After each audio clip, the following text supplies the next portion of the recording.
कैसे हैं आप सब? आई होप आप लोग सब ठीक हैं। मैं हूं इस वक्त प्लेटफॉर्म नंबर 9 पे मुंबई छत्रपति शिवाजी महाराज टर्मिनस के, और हमारी train 22159 Mumbai Chhatrapati Shivaji Maharaj terminus Chennai central express, यानी कि चेन्नई एक्सप्रेस जो कि कॉमनली कहा जाता है, और मैं आगे भी अपनी जर्नी में चेन्नई एक्सप्रेस ही कहूँगा, वो तैयार है क्योंकि 3 मिनट भी नहीं बचे हैं ट्रेन को स्टार्ट होने में। तो फटाफट डिपार्चर देखते हैं, बहुत सारी चीज़ें एक्सप्लोर करेंगे। सबसे इंपॉर्टेंट खंडाला घाट का सेक्शन भी देखेंगे। थोड़ा सा मैं लेट हो गया यहाँ पहुँचने में, क्योंकि थोड़ी सी पुलिस चेकिंग भी हो रही थी, तो उसमें करीब 5-10 मिनट मेरा स्पेंड भी हो गया सभी का चेक करने, पता नहीं शायद जो भी वजह हो। और उसके बाद फाइनली मैं यहाँ पहुँचा हूँ, बैग अंदर रख दिए। चलिए जर्नी स्टार्ट करते हैं। पहले अंदर चल के आपको थोड़ा सा कोच का लेआउट भी दिखा देते हैं, और फिर आगे देखते हैं हमारा डिपार्चर। थोड़ी सी देर के साथ हमारी ट्रेन चल दी है मुंबई छत्रपति शिवाजी महाराज टर्मिनस से। तो हमारी ट्रेन छत्रपति शिवाजी महाराज टर्मिनस से 5 मिनट के डिले के साथ चली थी, जैसे कि मैंने स्टार्ट में अभी आपको दिखाया। और इस ट्रेन की डिमांड ज़बरदस्त रहती है, और ये प्रीटी मच फुल हो जाती है। और इसका प्रीमियम तत्काल भी कितनी बार फुल हो जाता है। लास्ट मोमेंट पर शायद आपको मुंबई पुणे का टिकट मिल जाए, वरना और कुछ तो नहीं मिलेगा। तो इसलिए टिकट की बुकिंग एडवांस में कर लें। और स्लीपर क्लास के तो 2 ही डब्बे हैं, तो उसमें तो कितनी बार RAC भी अब कंफर्म नहीं होता है। तो वही ये सब समझ लें। टिकट की डिमांड, इस ट्रेन की डिमांड एकदम सॉलिड है। चलिए देखते हैं कब पहुंचती है हमारी ट्रेन दादर। उससे पहले आपको दिखा देता हूँ कोच का लेआउट, क्योंकि जब तक मैं अंदर आकर सेटल डाउन हुआ, ट्रेन का डिपार्चर का टाइम हो ही गया।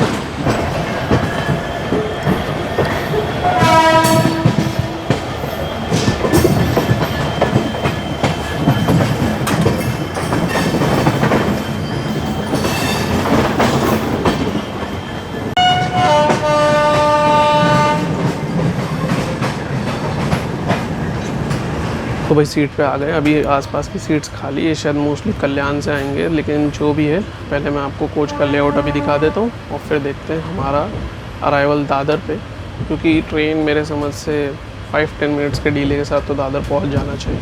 चलिए देखते हैं कैसा है 3 AC इकोनॉमी का इसका कोच लेआउट। वो मिरर है सामने, आप देख सकते हो। चार्जिंग पॉइंट एक है, और वहाँ पे रीडिंग लाइट है, नीचे भी रीडिंग लाइट है, और बॉटल होल्डर तो इधर पे है नीचे की तरफ। यहाँ पे आप देख सकते हो, ये ऐसे ओपन भी हो जाता है। प्लास्टिक का बना है, तो ध्यान रखें कहीं ऐसा ना हो कि प्रेशर लगने से टूट जाए। वहाँ मोबाइल होल्डर है, लेकिन उसको अनअटेंडेड मत रखिएगा, वरना चोरी हो सकता है। और वहाँ पे भी चार्जिंग पॉइंट है, सेम टाइप है, और वहाँ पे भी रीडिंग लाइट है, मोबाइल होल्डर है, और रीडिंग लाइट नीचे वाली सीट के लिए भी, और वहाँ पे बॉटल होल्डर है, और इस तरफ भी बॉटल होल्डर है। मिडिल बर्थ के लिए वेंट दिया हुआ है, ये वेंट ओपन होता है। अभी तो फ़िलहाल हवा कुछ नाम के बराबर नहीं आ रही, कुछ भी नहीं आ रही यार, पता नहीं। और ऊपर आप देख लो, ऊपर भी मोबाइल होल्डर, रीडिंग लाइट है। वैसे मेरी सीटें ऊपर वाली है, और उधर बॉटल होल्डर है, और वेंट्स ऊपर भी दिए हुए हैं। साइड में भी आप देख सकते हो रीडिंग लाइट है, मोबाइल होल्डर है, और उस तरफ वेंट दिया हुआ है। तो ये था कोच का लेआउट। अभी ब्लैंकेट भी रख दिया है। अभी मेरे समझ से बेडिंग भी ले आएगा बंदा, तो बेडिंग का भी आपको दिखा दूंगा क्या क्या बेडिंग पैकेट में है। और अब चलिए देखते हैं कब हमारी ट्रेन पहुंचती है दादर।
तो अभी आपको मैंने दादर और थाने का अराइवल और डिपार्चर दिखाया, और आप शायद सोच रहे हो कि यार वहाँ पे तो कुछ बात ही नहीं किया, एक आध क्रॉसिंग्स भी दिखाया टोरंटो एक्सप्रेस की।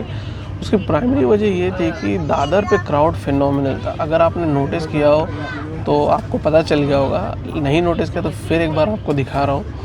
ये क्राउड ज़बरदस्त था, और जैसे ही ट्रेन दादर पहुँची है 3 AC इकोनॉमी में भी लोग चढ़ना स्टार्ट कर दिए थे। और उसके बाद ये ट्रेन थाने भी रुकी, वहाँ पे तो एकदम पैक जैसी हालत हो गई। थाने के बाद मैंने कंप्लेन भी किया, जिसका कुछ हो तो नहीं रहा है फ़िलहाल, बार बार इधर उधर मैसेजेस आ रहे हैं। क्राउड तो वैसे ही है एकदम एक्सेस में, क्योंकि कल्याण पे तो ट्रेन जैम पैक हो गई थी, और स्लीपर और जनरल का तो उम्मीद ही नहीं मैं कर सकता कि क्या हाल होगा। और उसकी सबसे अच्छी एग्जांपल आपको बता दूं कि इस जो क्राउड है जो 3 AC इकोनॉमी में, उसमें ऐसे भी लोग हैं जिनका S2 S1 में रिजर्वेशन है, और वो अपने कोच अपनी सीट तक पहुंच ही नहीं सकते। अब आप सोच लीजिए क्या हाल, पहुंच नहीं सकते। तो अगर आपको कल्याण से या थाने से ट्रेन में बुक करना है स्लीपर में, तो मेरी एक सजेशन है, मत करिएगा। आप दादर एटलीस्ट चले जाइए, या सबसे बेस्ट रहेगा, थोड़ा टाइम स्पेंड हो जाएगा, लेकिन CST तक चले जाइए और वहाँ से ही बोर्ड करिए। CST पे बहुत पीसफुल थी ट्रेन, लेकिन नाइटमेयर हालत है भाई साहब। मैंने बहुत जर्नी की, आपने देखा भी होगा मेरे चैनल पे 100 से भी ज़्यादा वीडियोज़ हैं, लेकिन ऐसा एक्सपीरियंस मैंने गोल्डन टेम्पल के भी स्लीपर में जर्नी किया था। उसके बाद तो मैंने स्लीपर में ट्रैवल करना ही बंद कर दिया, क्योंकि वो भी बहुत ही ज़्यादा भरी थी, लेकिन ये तो कुछ ज़्यादा ही हद से ज़्यादा भरी है। अब अगर आप ये सोच रहे हैं कि मैं कब ट्रैवल कर रहा हूँ, तो ये छुट्टी का टाइम ज़रूर है, ऑफ सीज़न में हो सकता है ईज्ड आउट रहे, लेकिन मैं एक चीज़ ज़रूर कहूँगा, जिस ट्रेन में 2 स्लीपर के कोचेज़ रहेंगे ना, उसमें प्रॉब्लम रहेगी कोई भी टाइम। आप हैदराबाद एक्सप्रेस में ट्रैवल करिए, हुसैन सागर में ट्रैवल करिए, चाहे इसमें ट्रैवल करिए, चाहे अमृतसर वाली ट्रैवल करिए, या कोई भी ट्रेन में जिसमें 2 स्लीपर रहेगा ना, और उस खास तौर से उसके बगल के जो AC के कोचेज़ हैं, ये परेशानी तो रहनी है। इस ट्रेन में तो फ़िलहाल ऐसा हाल है कि M7 नहीं, पता नहीं कौन से तक फुल है ट्रेन, वो भी पैसे सब कुछ। तो ये कुछ मसला हो गया है भाई क्राउड का, और इसी वजह से मुझे नहीं लगता मैं खंडा लगा कुछ भी दिखा पाऊँगा, क्योंकि हिलने की भी जगह नहीं। इसीलिए मैं अपनी सीट पे आ गया, सोचा थोड़ा खाना खा लूँगा और क्या करेंगे, आराम करेंगे। पूरा एकदम टर्न अराउंड हो गया, और जर्नी जैसे कि मुझे उम्मीद थी और एक्साइटमेंट था, मैं तो यही कहूँगा भाई पूरा अपसाइड डाउन वाला मामला हो गया। मुझे ये इंतज़ार करना पड़ेगा कि भैया पुणे कब पहुँचती है ट्रेन, क्योंकि पुणे से पहले ये सिचुएशन कुछ क्लियर होती दिखती नहीं है मुझे। उस पर भी होती है कि नहीं होती है, वो भी मैं आपके साथ ज़रूर शेयर करूँगा। खाने के बारे में आपको बता दूँ तो खाना अगर आप इस ट्रेन में बोर्ड कर रहे हैं, जर्नी कर रहे हैं, पहले ही लेके आइए। पेंट्री कार तो नहीं है, और साथ ही मैंने किसी को देखा भी नहीं खाना लाते हुए या बेचते हुए। पानी की बोतल वो सब बेच रहे हैं तो वो तो मिल जाएगा, लेकिन खाना तो नहीं मिल रहा। फ़िलहाल तो मैंने नहीं देखा किसी को ऑर्डर लेते हुए। शुरू में कभी लिया और CST पे तो मुझे पता नहीं। ऑनलाइन की उम्मीद करिएगा ही मत, क्योंकि अगर ऑनलाइन की बुकिंग करेंगे आप खुद सोचिए कि वो अंदर घुसेगा कैसे और आप खाना कैसे देगा, और आप बाहर जाओगे तो आप अंदर कैसे आओगे। तो वो चीज़ का रिस्क मत लेना कि भाई कल्याण पे ऑनलाइन बुक कर लेते हैं, थाने पे ऑनलाइन बुक कर लेते हैं। हाँ, अगर आपको ऐसा लग रहा है आप दादर से चढ़ें, ईज़ी है, कोई ऐसा क्राउड है सब नहीं है जो मैं परेशानी फेस कर रहा हूँ, तब फिर आप बुक कर लीजिए। मेरी समझ से सब दिक्कत नहीं होनी चाहिए, ऑफ सीज़न में भी मेरी समझ से शायद दिक्कत नहीं होनी चाहिए। खैर, जर्नी टू जर्नी वेरी भी होता है, इसलिए कभी कभार मैं कोशिश करता हूँ कि सेम ही ट्रेन में दूसरे क्लासेस में भी ट्राई करूँ। अब फ़िलहाल खाना फिनिश करता हूँ, बहुत सारी बातें हो गई, अब थोड़ा आराम करेंगे और देखते हैं कब पहुँचते हैं हम पुणे। पुणे का अराइवल तो डेफिनेटली नहीं दिखा पाऊँगा, लेकिन पुणे पे सिचुएशन क्या रहती है ये मैं आपको ज़रूर शेयर करूँगा। तो चलिए देखते हैं हमारी सिचुएशन पुणे पे कैसे रहती है। तो अपनी ट्रेन पुणे पहुँची और अभी भी एकदम बुरा हाल है। आप ये देखो पूरा एकदम पैक है, तो अभी भी एकदम वैसे ही कुछ सिचुएशन ऐसी बदली नहीं दिख रही। डोर तो एकदम ही जैम पैक है, वहाँ तो पहुँच ही नहीं पा रहा हूँ मैं। और भाई पहली बार ऐसा हो रहा है कि ट्रेन में जर्नी हो रही है लेकिन बाहर का कुछ देखने को नहीं मिल रहा है। एक तो ऊपर की सीट भी मिल गई। खैर जो भी ये देखते हैं, अब यहाँ से डिपार्चर होता है तो कुछ सेटल डाउन होता है, कुछ सही रहता है कि नहीं रहता है। कंप्लेन का बताऊँ तो कंप्लेन किया था, लेकिन वो वही कॉल किए तो उनको पता भी नहीं कंप्लेन क्या की है। तो इतना तो बुरा हाल है। ट्रेन मुंबई से पुणे पहुँच गई है, सॉल्व का तो सवाल ही नहीं उठता। चलिए देखते हैं यहाँ से डिपार्चर जब होता है हमारा। और अगर आपको कुछ खान पान मंगाना है तो यहाँ पे भी मंगा सकते हो। रात का खाना आप सोलापुर पे भी मंगा सकते हो। सोलापुर पे एक बार मैंने ऑनलाइन एक बुर्जी मंगाया था, तो अच्छी थी वो ट्रेन चेन्नई सेंट्रल एकता नगर थी जिसमें मैंने जर्नी किया था, वो ऑलरेडी कंटेंट चैनल पे। चलिए देखते हैं कब पहुंचते हैं हम अपने आगे के स्टॉप्स, क्या दिखाऊंगा क्या नहीं दिखाऊंगा वो तो वक्त ही बताए। जैसा भी रहता है जर्नी में आपके साथ शेयर करते रहूँगा।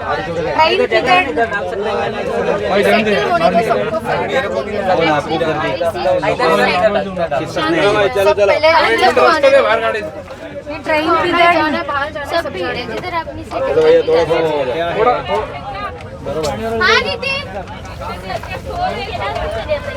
हो ना ಟ್ರೈನ್ಲ ಪಿದಾಡ್ಲಕ ದೀಪ್ತಿ ಒಂದು ದಾದಂ ನಪ್ಪಗೆ ಎಂದೆಂದ ಮಾತ್ರ ಜಾತನ ಬಂದು एसी असून एवढी गर्दी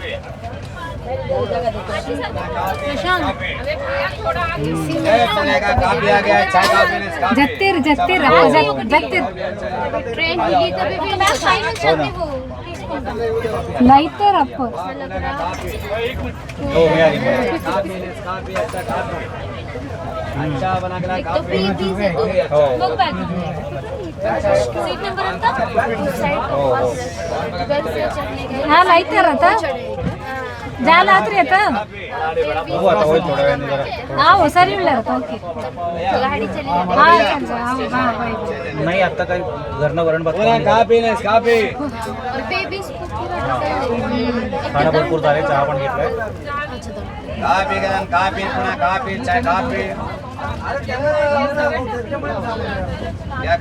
काय काय बेबीज से हां थोडंसं दूध किंवा पाणी वगैरे घेत राहा जरा मधनं. हो ना ते जास्त एकदम गर्दी हालायचंच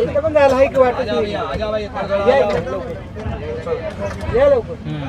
नाही एकदम गरकीने हालायचंच नाही आणि रात्री झोपताना दूध पिऊन झोप. माशी कधी थांब जा मी 8 वाजता येते दीदीने ते थांब जा एक तर आपली सीट आखी आणि अबे आपण उठे जाई सका नाहीये गेली पहिले सनी उठे भेटे उठे बिठावे के चलो अब आप अंदर जाओ उधर.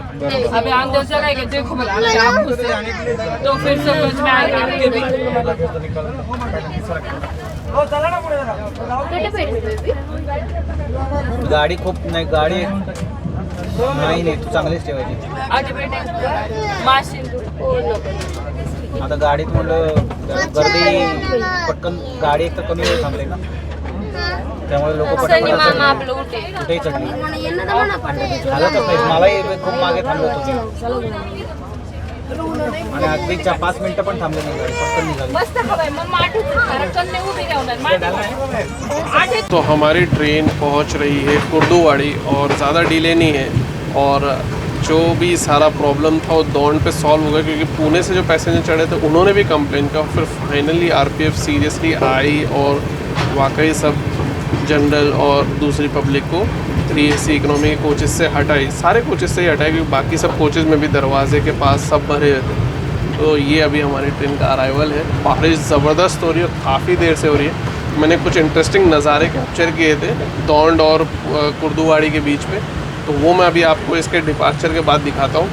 और फिर उसके बाद हम पहुँचेंगे सोलापुर, वो तो बहुत ही इंपॉर्टेंट स्टेशन है. इस दरमियान में मैं अपना खाना खा लूँगा. अगर आपको रात का खाना बुक करना है तो आप सोलापुर पे बुक कर सकते हैं. तो उससे क्या होगा कि वो ट्रेन 8 बजे के आसपास पहुँचती है, खा के आप आराम से सो सकते हैं. सोलापुर पे भी अच्छे ऑनलाइन ऑप्शंस हैं. चलिए आप इंजॉय करिए कुछ इंटरेस्टिंग सीन्स जो मैंने दौंड और कुर्दुवाड़ी के बीच में कैप्चर किया, और फिर हम पहुँचेंगे सोलापुर, क्योंकि आपको प्रीटी मच बाहर रात हो चुकी है. सनसेट तो कुर्दुवाड़ी से पहले ही हो गया था.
तो अपनी ट्रेन पहुंची है सोलापुर 8:15 बजे, तो थोड़ा सा डिले है 15-20 मिनट का। 8:15 के भी बाद हो गया था टाइम। और यहाँ पे आपको अगर कुछ भी खाना मंगाना है तो आप बिल्कुल मंगा लीजिए। स्टॉल से कुछ ख़रीदना है तो स्टॉल भी है, तो स्टॉल से भी आप खाना मंगवा सकते हैं। ओवरऑल ये जगह बहुत इम्पॉर्टेंट है और भाई one of the most important शहर में आता है महाराष्ट्र के, तो इसलिए यहाँ पे प्रेटी मच सब ट्रेन रुकती है। वंदे भारत हो, शताब्दी हो, सुपरफास्ट हो, मेल एक्सप्रेस हो।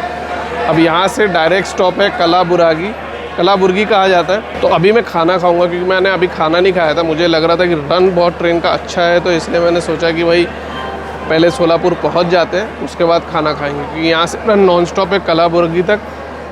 तो अब वहाँ पे कब पहुँचती है, पहले मैं खाना खा लेता हूँ, वो भी फाइंड आउट करेंगे कि कब पहुँचती है वहाँ पे, और फिर देखते हैं जर्नी अपनी कैसे रहती है। क्योंकि उसके बाद मैं थोड़ा कॉल ऑफ कर दूंगा डे। बहुत ही अलग एक एक्सपीरियंस रहा है। अब देखते हैं कल का दिन कैसा रहता है। ज़्यादा तो नहीं जर्नी रहेगी सुबह, अगर डिले नहीं रहा तो, क्योंकि हमें 11 बजे तक तो पहुँच जाना चाहिए।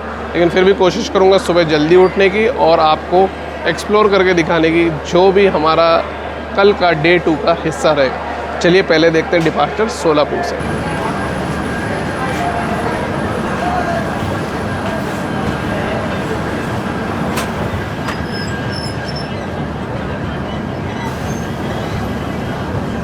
खाना खा लिया है और नींद काफ़ी ज़्यादा आ रही है और वो पैसेंजर भी सो ही रहे, और ट्रेन का भी रन कोई ख़ास नहीं, बहुत slow stop start kind of चल रही है और डिले काफ़ी ज़्यादा बढ़ गया, आधे घंटे से भी ज़्यादा हो गया। तो अब कलाबुर्गी तो मेरे समझ से 10 के बाद ही कभी आएगा, 10:30 भी हो सकता है मुझे।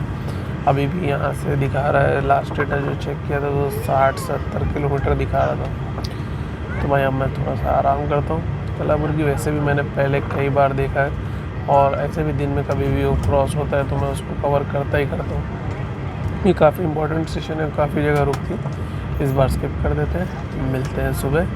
फिलहाल के लिए good night, see you in the morning. So very good morning. और हम अभी इस वक्त हैं कडप्पा पे। अभी जस्ट मैं थोड़ी देर पहले उठा था, वॉशरूम गया था और जब स्टेटस चेक किया तो कडप्पा हम पहुँच रहे थे। तो मैंने सोचा पहले कडप्पा में बात कर लेते हैं, फिर थोड़ा बहुत फ्रेशन अप होंगे, क्योंकि इसके बाद आएगा रजमपेटा और फिर पहुँचेगी ट्रेन रेनीगुट्टा। तो रेनीगुट्टा तो बहुत इंपॉर्टेंट है क्योंकि वहाँ से लोग काफ़ी उतरते भी हैं और चढ़ते भी हैं, चढ़ने के लिए मतलब मुंबई की तरफ। और चलिए देखते हैं कैसा रहता है हमारा जर्नी आज सुबह की। और ज़्यादा देर तो नहीं लगेगी मेरे समझ से, यहाँ से एटलीस्ट 6 आवर्स का रन रहेगा जब हम चेन्नई सेंट्रल पहुँच जाना चाहिए। फिर भी डिले रहता है नहीं रहता है वो भी फाइंड आउट करते हैं। और अगर कहीं कुछ नाश्ता अच्छा मिला तो वो भी खरीदूंगा, तो मैं वो आपके साथ वो भी शेयर करूँगा। कैसी रहती है जर्नी सब फाइंड आउट करेंगे। अनाउंसमेंट अच्छा चल रहा है, सुबह बहुत प्लेजेंट है, तो इन्जॉय करते हैं कुछ नज़ारे, कुछ क्रॉसिंग्स और फिर पहुँचते हैं हम रेनीगुट्टा। और बीच में मैं आपको ज़रूर दिखाऊँगा रजमपेटा स्टेशन का अराइवल और डिपार्चर भी।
तो अपनी ट्रेन रेनीगुट्टा पहुंची है लेट, और वो भी 1 घंटा 20 मिनट के आसपास लेट पहुंची। ये तो केरला एक्सप्रेस है, ये खुद भी बहुत लेट है। हमारी ट्रेन अब यहाँ से 2 स्टॉप रुकेगी और फिर पहुंचेगी आराकोनम। लेट इसलिए हुई क्योंकि एक जगह पे हमारी ट्रेन रुक गई और वहाँ पे 1 घंटा रुकी रही, क्योंकि ऐसा बता रहे थे कि रोड का जो अंडरपास है क्रॉसिंग की जगह पे वो बनाया जा रहा है। तो खैर वो जो भी वजह थी, अब यहाँ से हमारी ट्रेन जब चलेगी तो मैं आगे भी आपको स्टॉप्स और क्रॉसिंग्स ये सब दिखाऊंगा।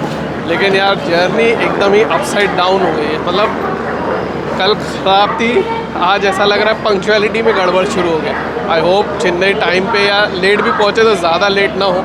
और रेनीगुट्टा पे अगर आपको कोई चीज़ ख़रीदनी हो तो आप खान पान के लिए मंगा सकते हो। यहाँ पे ऑनलाइन भी ऑर्डर लिया जाता है, तो ई कैटरिंग भी अवेलेबल है। काफ़ी इंपॉर्टेंट स्टेशन है।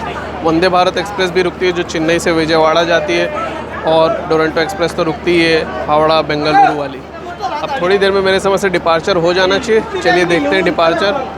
फ्रस्ट्रेट कर दिया इस ट्रेन ने, इस जर्नी ने इस बार, क्योंकि एकदम ही अनएक्सपेक्टेड तरीके से जा रही है। इसीलिए मैं एक बार ज़रूर कोशिश करूँगा 2 AC में एक्सपीरियंस करने की कि कैसा रहता है 2 AC का एक्सपीरियंस।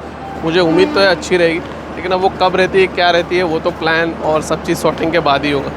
ओवरऑल अभी तो भाई सबसे वियर्ड जर्नी है आज तक की। और एक रिक्वेस्ट है आपसे, अगर आप M7 में बुकिंग किए हैं, अगर आपने तत्काल या प्रीमियम तत्काल भी लिया है, तो आप मुझे बताइएगा कि आपको जो सीट मिली थी वो M7 में क्यों मिली थी।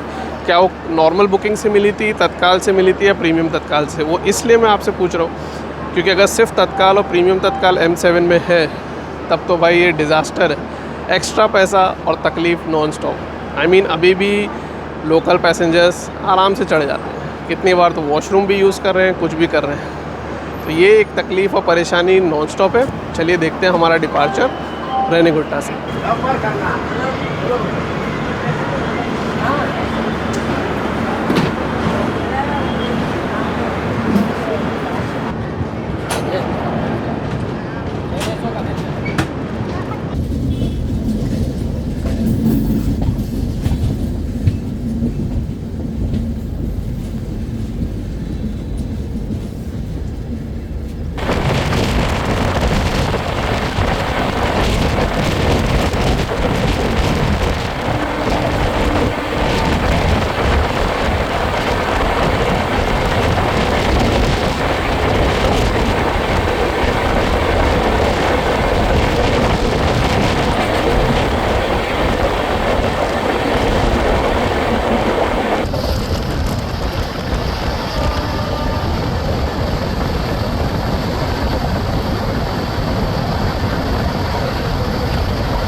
तो अभी हमारी ट्रेन आराकोनम पहुंची और यहाँ हम पहुँचे हैं 10:35 के बाद। तो भाई डिले तो चल ही रहा है, और यहाँ से अभी 2 स्टॉप है, फिर हम पहुँचेंगे चेन्नई सेंट्रल। एक तो है जो कि बहुत ही फेमस है पेरम्बूर, जहाँ पे काफ़ी ट्रेन्स रुकती है, और दूसरा है आई थिंक तिरुवल्लर।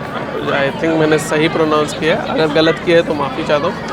चलिए देखते हैं कैसा रहता है। यहाँ से मौसम बहुत अच्छा है, लेकिन काफ़ी ह्यूमिड है। बारिश भी बीच में काफ़ी हुई थी, और आई होप आपको जो सीन्स दिखाया वो पसंद आया। यहाँ से एक लाइन डायरेक्टली जाती है बेंगलुरु की तरफ, और एक लाइन जैसे कि आपने देखा हमारी आई है जो कि रेनीगुट्टा की तरफ से आई है। इसलिए काफ़ी इंपॉर्टेंट जंक्शन है, काफ़ी पुराना स्टेशन भी है।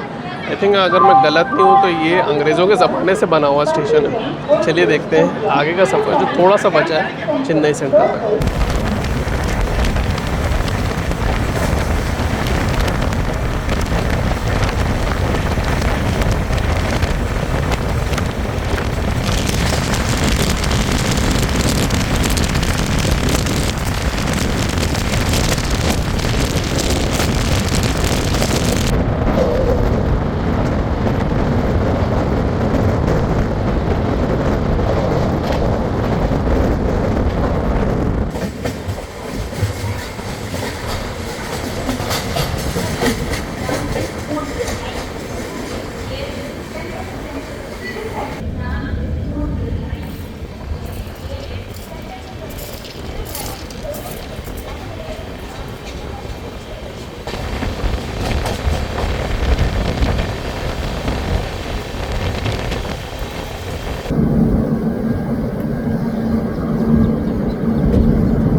तो हमारी ट्रेन चेन्नई सेंट्रल पहुंची है 12 बजे से पहले। तो डीले थोड़ा तो कवर अप हो गया, लेकिन भाई डीले से सबसे ज़्यादा इम्पॉर्टेंट ये था कि जो कल की तकलीफ़ थी। अगर आप इस पर ट्रैवल कर रहे हैं, अगर आपने M7 में बुकिंग की है या आपकी टिकट आपको M7 में मिली है, तो आप मुझे ज़रूर बताइएगा कि आपने वो जनरल नॉर्मल टिकट लिया है या फिर आपने तत्काल लिया है या प्रीमियम तत्काल लिया है। क्योंकि मैं अगली बार अगर इस ट्रेन में जर्नी करूंगा तो वो आपकी इन्फॉर्मेशन जो रहेगी, आप हो, आपके साथ किसी और ने शेयर किया हो, तो वो सारी इन्फॉर्मेशन से मैं ये आपको बता सकता हूँ कितना परसेंटेज ऑफ सीट्स M7 में मिलती है। क्योंकि बहुत तकलीफ़ होती है भाई, और पूरे रास्ते कोई ना कोई आते ही रहता है। अब इसका एक हल तो ये है कि स्लीपर कोचेस बढ़ जाए, तो वो तो आपसे नहीं, गवर्नमेंट से गुजारिश करनी पड़ेगी, और वो चीज़ मैंने लिखा भी है। वो होता है नहीं होता है वो तो मैं नहीं कह सकता। अगर हो जाए तो बहुत अच्छी बात है, होने की जगह भी है। 16 ही कोचेस की ट्रेन है, 22 कोच कर दे तो ऐसे ही 8 स्लीपर के कोचेस हो जाएंगे। अब वो होता है नहीं होता है, कब होता है ये तो वक्त ही बताएगा। खैर, जर्नी कंफर्टेबल नहीं थी, और जो तकलीफ़ें थी, जो परेशानी थी, मैंने आपके साथ शेयर की। फिर भी अगर कोई सवाल हो तो कमेंट सेक्शन का ज़रूर यूज़ करिएगा। वीडियो अगर पसंद आया हो तो लाइक ज़रूर दबाइएगा। बहुत ही वियर्ड और डिफरेंट जर्नी थी, जैसी भी थी। सफ़र फाइनली कंप्लीट हुआ। सफ़र यहीं पे एंड करते हैं। मुस्कुराते रहें, ट्रैवल करें सेफली, और वीडियो अगर पसंद आया तो लाइक करें, और नए हैं चैनल को सब्सक्राइब ज़रूर करें। और हाँ, आपने वीडियो अभी तक देखा, बहुत बहुत धन्यवाद। Bye for now.